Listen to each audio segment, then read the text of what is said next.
Voice of Indonesia.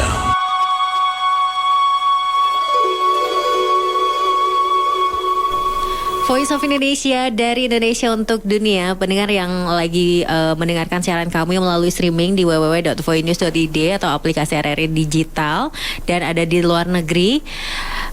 Untuk negara-negara tertentu yang jarang banget ada makanan atau cemilan Indonesia, rasanya tersiksa banget ya kalau kangen sama makanan dan cemilan Indonesia.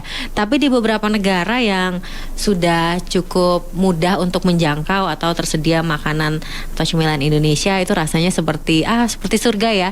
Jadi nggak ada kangen-kangennya lagi. Salah satunya mungkin di Malaysia, karena ya negara tetangga juga sih ya. Jadi nggak terlalu sulit untuk mendapatkan makanan atau cemilan, dan dari cita rasanya juga mirip-mirip. Kita mau ngobrolin mengenai salah satu UMKM Indonesia yang sudah menembus Malaysia. Produknya nih ada di Johor, Malaysia. Telah bersama saya di studio Mbak Nurul Rahmah Syarul Emah selaku co-founder ya dari Teras Nusantara. Iya, Mbak Nurul, apa kabar? Alhamdulillah baik. Alhamdulillah sehat-sehat ya. Alhamdulillah Ini sehat. lagi di Indonesia atau memang base-nya di Indonesia, apa di Malaysia, apa bolak-balik, apa gimana nih? Oh ya, kalau base-nya sendiri sih memang di Indonesia. Kalau Johor itu baru ini ya, baru beberapa kali aja kunjungan ke sana gitu ya. Biasanya sih memang saya target itu sebulan sekali kunjungan ke sana. Sebulan Gitu. sekali? Ya, sebulan sekali gitu. Jadi untuk melihatlah produk apa yang bagus jalan di sana, kemudian bagaimana penjualannya, terus kemudian bagaimana konsumen di sana, seperti itu. Boleh diceritain dong Bu, Teras Nusantara tuh apa aja sih? Apa itu Teras Nusantara? Oh iya, Teras Nusantara itu sebenarnya adalah sebuah booth ya, booth bersama. Kebetulan saya dengan beberapa teman mengirim produk-produk UKM yang belum ada lah, maksudnya mereka belum punya kesempatan untuk bisa tampil di di luar negeri, atau walaupun Malaysia dekat ya, tapi kan sudah beda wilayah seperti itu. Jadi saya kelola beberapa barang di sana, kemudian kita tampilkan lah di salah satu mall yang ada di Johor Bahru. Mau apa tuh Bu? Namanya Angsana Mall. Itu nggak terlalu jauh dari perbatasan Singapura lah sebenarnya itu. Mungkin bisa diceritain nggak Bu, kenapa memilih untuk Johor Bahru, dan kemudian bagaimana awalnya Ibu bisa memulai bisnis tersebut di sana? Oh, kalau mulainya itu berarti saya flashback belakang nih, panjang ceritanya. Siapa tahu nanti saya jadi punya tips-tipsnya, atau pendengar juga yang mau punya bisnis di luar negeri gitu kayak Mbak Nurul bisa mengikuti jejaknya ya. Ya, oke. Awalnya sih memang dari awal gini, saya sebelumnya kan saya udah usaha, kemudian namanya kita usaha itu kan selalu bergerak, dinamis ya. Kemudian di tahun 2020 saya buka kedai kopi di daerah Tebet, namanya Kopi Loteng gitu kan. Nah, memang tahun 2020 itu kan namanya coffee shop atau kafe-kafe gitu yang menjual kopi itu kan banyak sekali ya. Banyak sekali. Kemudian saya lihat gini, kita harus berpikir bagaimana supaya menang gitu ya. Karena kan namanya orang sudah banyak membuat usaha yang sama, kita harus bisa bertahan. Jangan sampai kita jadi jatuh tersingkirkan gitu. Nah, dari situ saya berpikir produk apa ya yang bisa kira-kira tidak hanya bisa dikonsumsi di tempat tapi bisa dibawa keluar gitu. Nah, mulailah saya buat yang namanya kopi drip. Ini kopi drip, ada kopi drip, ada barangnya nih. ada Itu kopi barangnya. apa Bu namanya? Namanya ini jadi kopinya sih sebenarnya kopi bubuk ya, tapi kita kemas dalam bentuk drip sama celup.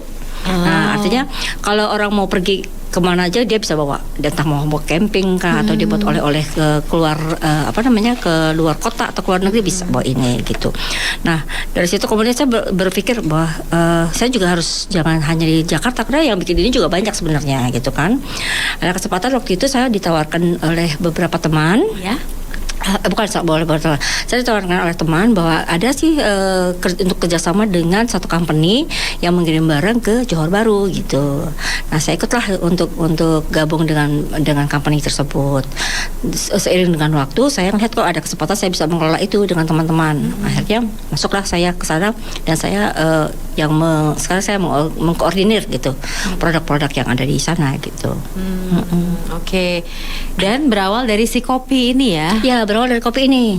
Memang target saya memang kopinya bisa dibawa keluar. Jadi tidak hanya makan di tempat atau minum di tempat, tapi bisa dibawa keluar. Jadi kopi ini merupakan produk andalan dari Teras Nusantara, selain ada juga produk-produk lainnya, Bu? Ya, betul. Jadi kalau di Teras Nusantara itu memang untuk kopi ini belum terlalu ramai lah ya. Tapi ini kan tetap harus saya jalankan karena tujuan utama saya adalah itu kopi gitu. Karena kopi ini bisa juga jadi souvenir gitu kan. Nah, kemudian selain kopi kita juga ada keripik-keripik gitu. Keripik-keripik, kemudian ada cemilan-cemilan yang memang khas di Indonesia seperti itu. Itu apakah memang Ibu yang memilih atau Ibu yang mengkurasi dari cemilan-cemilan tersebut, atau memang bersama dengan teman-teman yang lainnya? Jadi ada pemilik keripik bisnis apa gitu? Iya. Sebenarnya untuk masuk di Teras Nusantara ini sendiri tidak harus produk sendiri ya, Mbak ya. Gitu. Ya. Karena kan selama ini orang berpikir bahwa untuk ekspor itu susah gitu. Untuk ekspor itu harus produk sendiri gitu.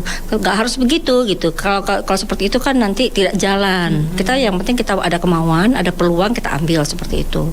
Nanti kalaupun nanti kemudian ingin meletakkan barang-barang yang dianggap bisa membuat produk tersendiri gitu ya, nggak apa-apa. Yang penting kita sudah masuk dulu di pasar tersebut, kemudian kita promokan, kita tes market lah ya. Kalau seandainya seiring waktu ingin meletakkan barang sendiri, ya lebih bagus seperti itu. Oke. Jadi Teras Nusantara ini adalah menghimpun UMKM dalam satu booth di pusat perbelanjaan gitu ya. Betul. Jadi ada mungkin ada beberapa vendor atau beberapa produk cukup banyak kali ya? Ya lumayan banyak sih Mbak, karena ada keripik, ada permen jahe, ada permen kelapa, ketan kelapa gitu, itu banyak lah, banyak ya? Oke. Ini misalkan pemilihan tersebut apa karena mewakili misalkan dari daerah tertentu, kemudian atau karena memang keinginan dari pasar yang tinggi di sana, atau karena misalkan produk-produk itu agak sulit ditemukan di sana, atau gimana Bu? Atau baru mencoba-coba nih kira-kira yang cocok yang mana gitu, atau gimana? Untuk awal pertama sekali itu memang kita coba-coba karena kan beberapa teman ya, emang seperti saya bilang tadi, ada yang memang punya produk sendiri, ada yang produknya dia melihat ini kayaknya bagus nih gitu, dia bisa ambil, bisa dia bantu jual di sana gitu, kerjasama. Karena kan yang UKM itu kendalanya adalah kalau dia menjalankan dua fungsi, artinya dia sebagai produsen dan menjalankan fungsi sebagai marketing, itu biasanya agak terhambat. Bisa, tapi biasanya jalannya lebih pelan. Tapi kalau seandainya memang bisa bagi tugas, itu kan lebih cepat ya. Beda kalau memang dia perusahaan besar, itu kan sudah punya timnya sendiri. Jadi ada beberapa teman yang memang akhirnya dia bekerja sama dengan pemilik produk, kemudian dia yang bawa ke tempat kayak kita di Teras Nusantara seperti itu. Oke. Nah ini bagaimana sih penerimaan masyarakat di sana akan produk-produk dari Teras Nusantara? Memang ini masih proses belajar ya, proses panjang sebenarnya. Tapi saya lihat seperti halnya keripik gitu ya. Ada satu keripik yang di mana di daerah Malang itu sudah terkenal, belum sudah terkenal, sudah ada di sana. Kemudian kita bawa ke sana, ke Johor. Ternyata animonya bagus di sana gitu. Even harganya mungkin kalau dihitung ke rupiahnya jadi mahal gitu ya. Tapi ternyata bagus di situ, mereka suka kayak keripik nangka gitu ya, keripik salak gitu, mereka suka gitu. Keripik buah-buahan ya, keripik buah-buahan, justru yang cemilan-cemilan seperti itu. Kemudian juga ada juga kayak kentang Mustafa, kita kentang yang diiris-iris ya, kemudian dikasih bumbu gitu, itu juga di sana bagus penjualannya. Oke. Kalau untuk kompetitornya dari yang menjajakan juga makanan-makanan Indonesia di sana seperti apa Bu? Untuk kompetitor memang di situ kami ada dua perusahaan yang sama, yang menjalankan usaha seperti ini gitu ada. Tapi memang ketika kita memasukkan barang ke sana biasanya akan dicek sama tempat kita meletakkan barang itu dia sama atau enggak gitu. Kalaupun sama nanti akan dia coba di compare dulu mana yang lebih cocok untuk letakkan di sana gitu. Jadi memang semacam ada perjanjian jangan sampai samaan lah begitu ya. Betul, dan diusahakan juga memang yang masuk sana barang-barangnya UKM bukan pabrikan gitu. Jadi kayak misalnya kalau kita sebut satu perusahaan mie gitu ya. Memang kan di sana sudah banyak ya. Tapi kita juga kalau di sana di tempat kami memang yang diutamakan adalah yang UKM gitu. Jadi mereka yang pabrik-pabrik udah nggak dulu gitu, nggak dikasih kesempatan gitu. Oke. Ini Teras Nusantara sudah jalan berapa lama, Bu? Saya baru mulai bulan Februari kemarin ya. Februari. Sejauh ini gimana, Bu, Ibu melihatnya untuk kedepannya atau sepanjang perjalanannya? Ya, buat saya sebenarnya ini bagus. Karena Johor Bahru buat saya itu ya tadi saya bilang dia di perbatasannya antara Singapura kemudian dengan Brunei gitu ya. Sementara harga jual dibandingkan Singapura dan Brunei kan mereka lebih murah ya di Johor karena kan kurs mereka di bawahnya kedua negara tersebut ya. Akhirnya biasanya kalau saya lihat, saya pantau gitu, setiap Jumat, Sabtu, Minggu itu atau Senin ya, warga dari Singapura datang khusus untuk belanja ke Johor gitu. Mereka belanja apa aja, makanan, kemudian obat-obatan gitu. Karena merasa bahwa harganya lebih murah dibandingkan mereka beli di Singapura sendiri gitu kan. Nah, itu mereka senang tuh belanja yang keripik-keripik kentang Mustafa gitu mereka senang gitu. Padahal untuk mereka sebetulnya untuk cita rasa hampir sama atau kalau cita unik? rasa kalau saya rasa berbeda ya. Kalau Indonesia kan lebih gurih ya produknya dibandingkan produk mereka ya. Kita lebih gurih, lebih ada rasanya gitu. Kemudian juga mungkin dari kemasan buat mereka juga menarik kali ya. Karena yang saya lihat di tempat yang kami ada situ biasanya mereka baru masih kemasan yang plastik bening gitu ya. Jadi memang karena UKM kan, karena tidak dipaksakan harus punya produk yang eksklusif lah ya, beda dengan hasil pabrikan gitu kan. Nah, kebetulan yang kami bawa dari Jakarta itu sudah bagus kemasannya gitu. Jadi mereka tertarik untuk beli itu. Gitu. Jadi memang di packaging lagi dengan nama Teras Nusantara itu. Untuk sementara ini enggak dulu. Belum ya? Belum dulu. Jadi kita memang masih memajukan nama-nama UKM itu gitu, biar mereka ada dapat impactnya lah gitu, ada imbasnya. Jadi ini saya lihat sebetulnya bukan hanya sekedar berbisnis tapi ada tujuan lainnya ya, Bu? Ya, betul. Jadi ya memang seperti saya bilang tadi, kita mau UKM kita maju lah di negara orang gitu. Mencoba tes pasar di sana gitu. Karena memang gini Mbak, awalnya saya masuk ingin sekali bawa produk kita di Malaysia. Saya tuh sebenarnya awalnya dari mulai Justipan gitu kan. Saya suka Justipan dulu.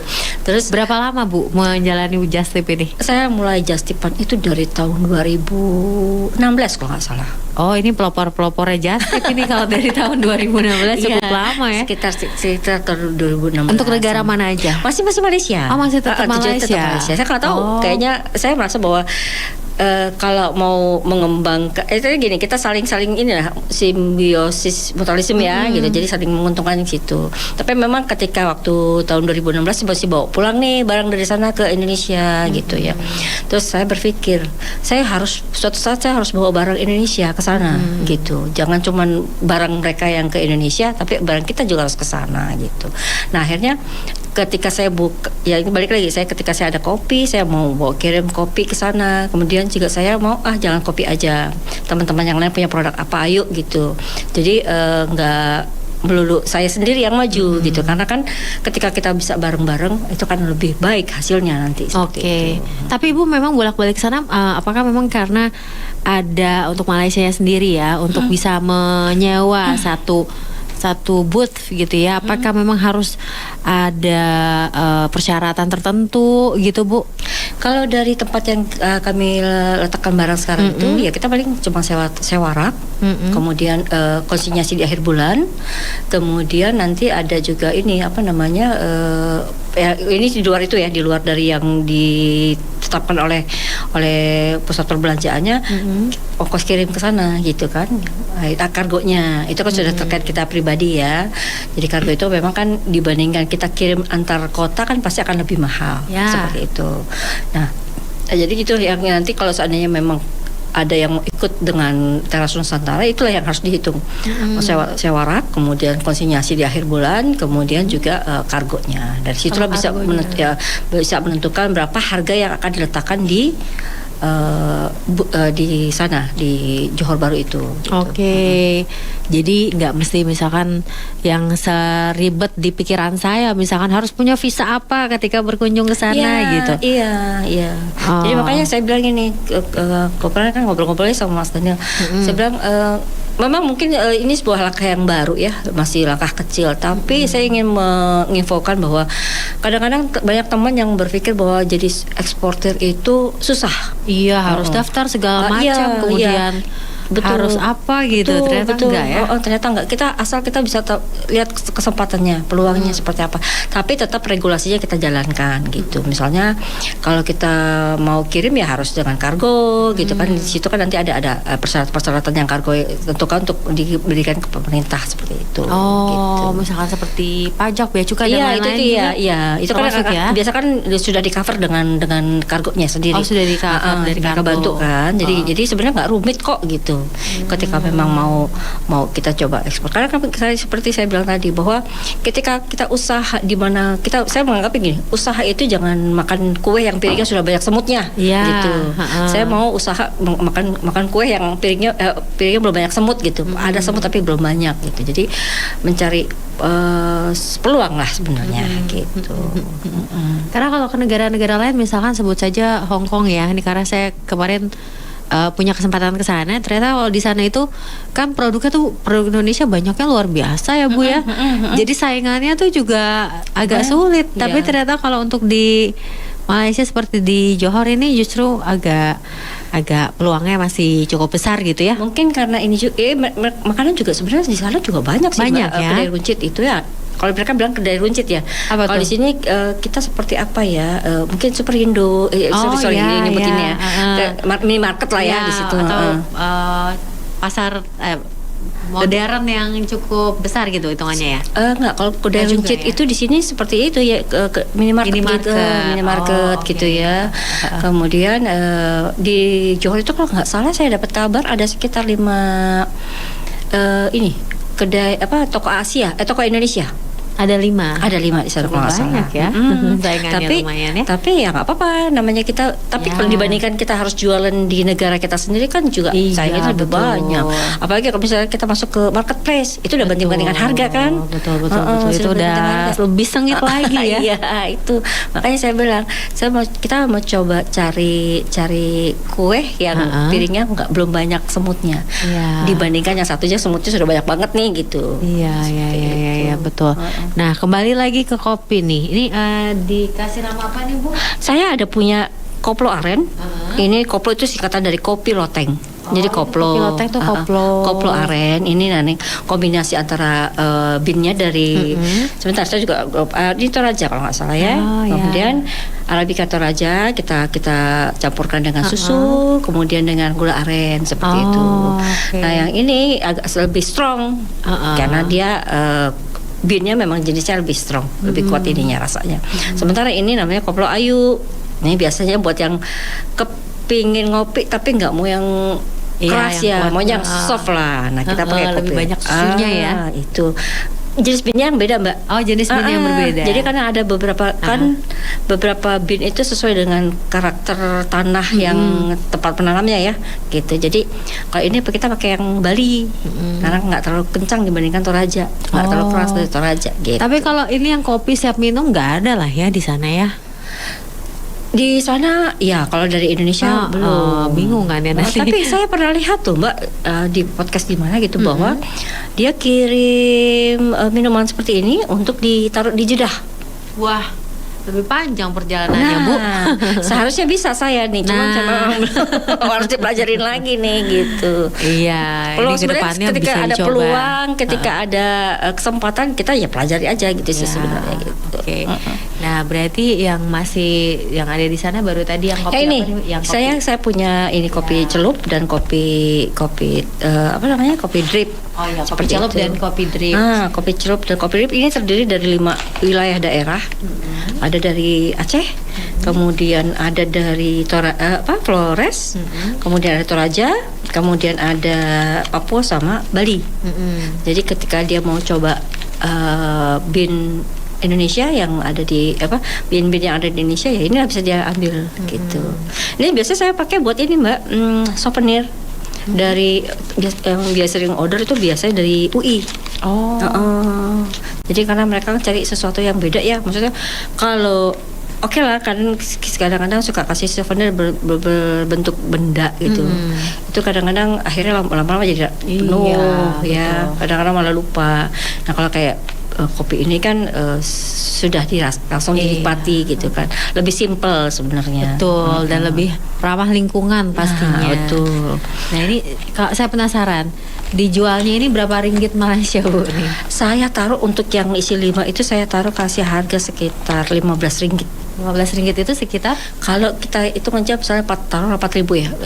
Sebenarnya satu ringgit itu sekitar 3.400-an lah ya. Ya kalau 15 ya kali 4 itu sekitar 60-an lah gitu. Sebetulnya relatif terjangkau ya. Iya.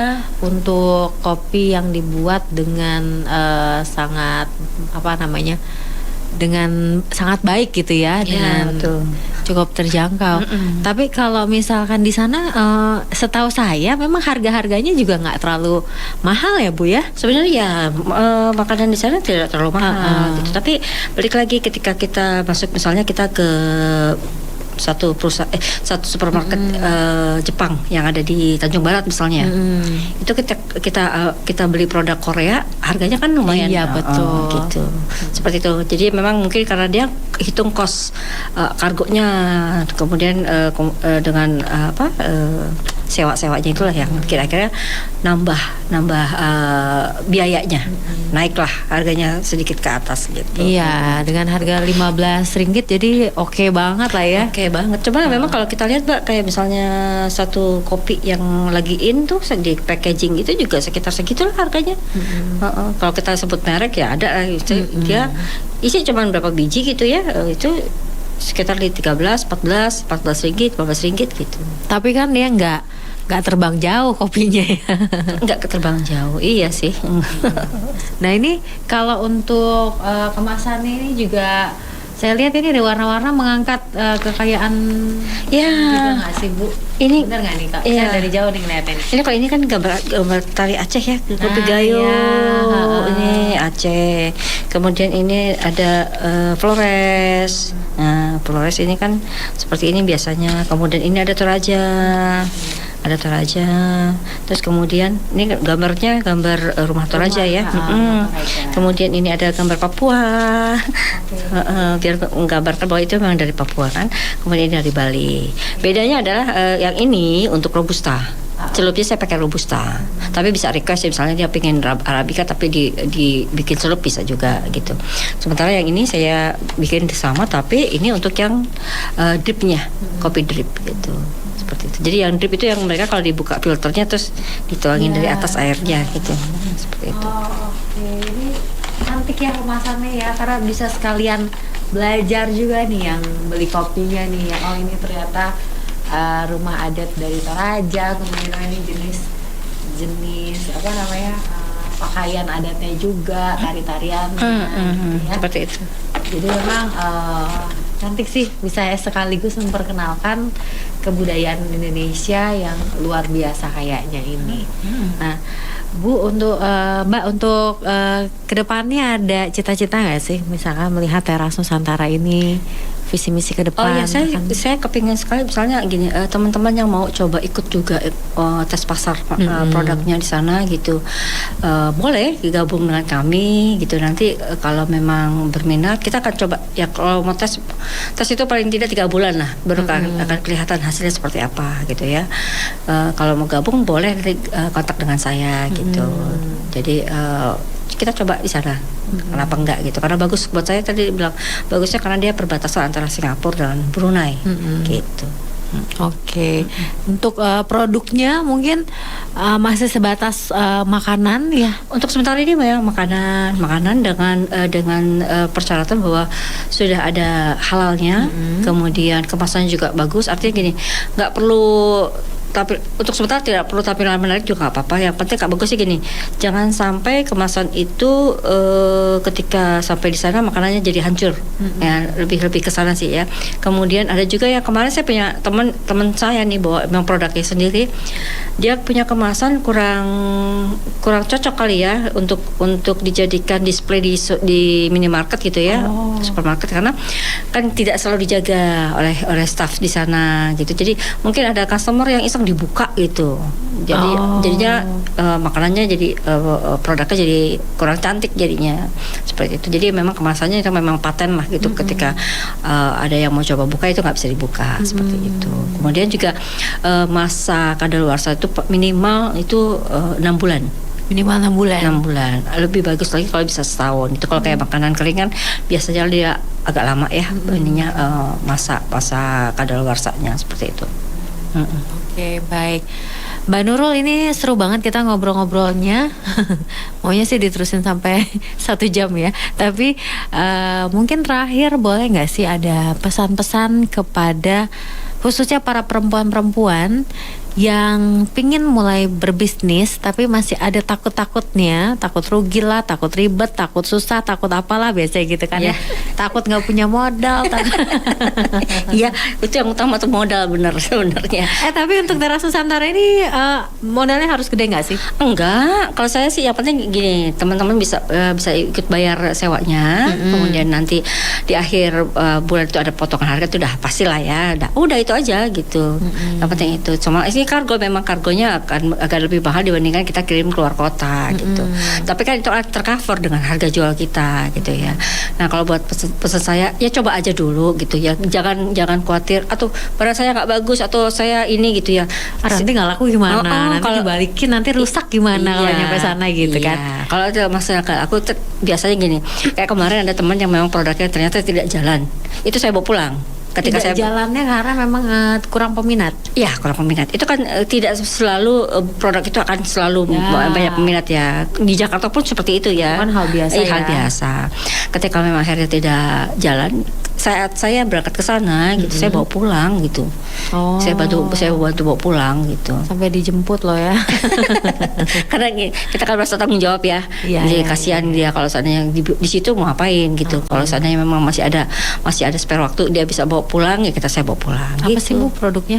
Kemarin itu cookies. Mungkin sekarang banyak ini ya saingan. Saingannya situ banyak. Tapi kalau kayak keripik yang memang khasnya, pokoknya memang khasnya Indonesia itu banyak peminatnya. Iya, gitu. Betul. Jadi mendingan kita pakai produk-produk kita sendiri deh ya.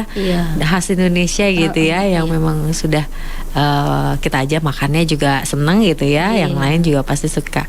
Lagi yang keripik-keripik buah-buah gitu ya. Iya, buah-buahan. Terus kemudian permen jahe.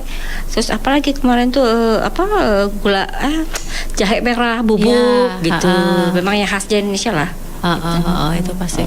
Kembali lagi, bagaimana mengatasi rasa takutnya dan mungkin pesan-pesan dan tipsnya terakhir, Mbak Nurul? Ya itu tadi, yang penting coba dulu lah. Karena kalau kita nggak coba kita nggak tahu salahnya di mana gitu. Kalau sudah mau melangkah, sudah takut, ya nggak akan jalan gitu loh. Seperti itu. Sudah pernah mengalami kegagalan? Saya wah panjang lagi cerita. Saya itu dari usaha pertama. Apa aja Bu? Saya dulu Mbak. Kalau balik ke background saya sebenarnya psikolog. Oh iya, saya psikolog. Wow. Ketika saya masuk perusahaan, saya masuk sekolah. Saya dulu independen ya. Saya ingin masuk ke satu inilah kantor lah, biar saya tahu bagaimana ketika saya ada di tempat orang bagaimana harus. Nah, saya masuk sekolahan yang ada di Cikarang itu SMA cuma 2 tahun. SMA hanya 2 tahun, tahun 2007 kalau nggak salah. Saya masuk situ, selain jadi psikolog, saya ditarik jadi marketing.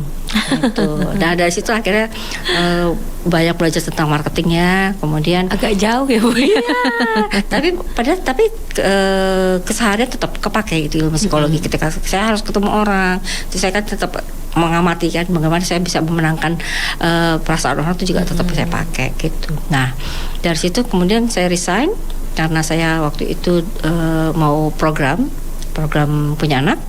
Kemudian karena terbiasa kerja bingung nih mau ngapain gitu. Akhirnya coba usaha lah, mulai dari batik gitu. Itu jalan tuh bagus. Kemudian ternyata saya waktu program itu saya harus pergi ke Penang karena memang program di Penang. Berhenti, malah asik dengan jualan yang lain, just tip begitu. Oh, itulah Gitu. kenapa antara Ibu dan Malaysia itu memiliki Iya benar. Saya sempat stay di Penang tuh 1 bulan. Jadi ada inilah, ada keterikatan batin lah dengan sana. Kenapa menjadi Malaysia ya? Iya, seperti itu. Oh, oke. Nah, itu udah mulai situ terus akhirnya kemudian bantu suami karena memang suami ada usaha di rumah, bantu suami. Kemudian akhirnya saya tahun 2020 kemarin kita ganti usaha karena memang waktu itu usahanya sudah itu jasa, dulu kan warnet booming ya Mbak ya. Warnet. Oh iya. Booming. Terus tahun 2020 saya mulai warnet itu 2008 Mbak. Estimasi saya cuman sampai 2013. Ternyata bablas sampai di 2020 warnet itu masih ada. Masih ada yang peminatnya masih ada. Masih ada ya. Tapi saya pikir nggak bisa dilanjutkan walaupun memang ada tapi sedikit. Kita ganti usaha, nantikah ke kopi gitu. Jadi memang namanya usaha itu memang harus dinamis. Kita nggak bisa stuck di satu tempat.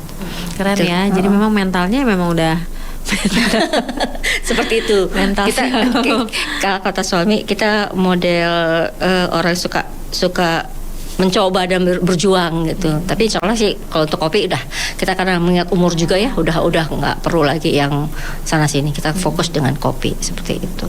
Ini harus punya mental seperti Mbak Nurul nih yang siap deg-degan setiasa. Iya benar. Jadi memang itu yang penting kita coba dulu. Jangan takut kalah atau ya itu kalau kita belum coba ya kita nggak tahu di mana harus kita perbaiki gitu. Di mana kita harus bisa memenangkan apa yang sudah kita jalankan sekarang gitu. Iya sih, benar kata Mbak Nurul tadi di awal ya. Jadi kalau just tip tuh kebalikannya dong ya, jangan dari yang luar masuk terus gitu ya, segala vitamin, segala tas, sepatu, make up gitu ya. Padahal juga kita di sini sangat kaya ternyata. Tapi aku penasaran nih, kalau just tip yang dari Indonesia ke Malaysia juga ada kan? Sementara ini belum ya? Belum. Saya lagi cari peluang gitu tuh. Penasaran nih. Karena sekarang gini, kalau Mbak Sekar tahu, kita kan di Indonesia itu ada pameran Inakraf ya. Ya. Saya dapat info kemarin tuh dari teman waktu yang Maret kemarin dapat info. Tahu nggak sih Mbak gitu dia bilang, ada loh just tipper dari Malaysia khusus untuk Inakraf seperti itu. Saya bilang wah bagus itu saya bilang gitu. Akhirnya. Jadi saya bilang saya suatu saat harus juga nih bawa produk-produk handicraft kita ke sana gitu.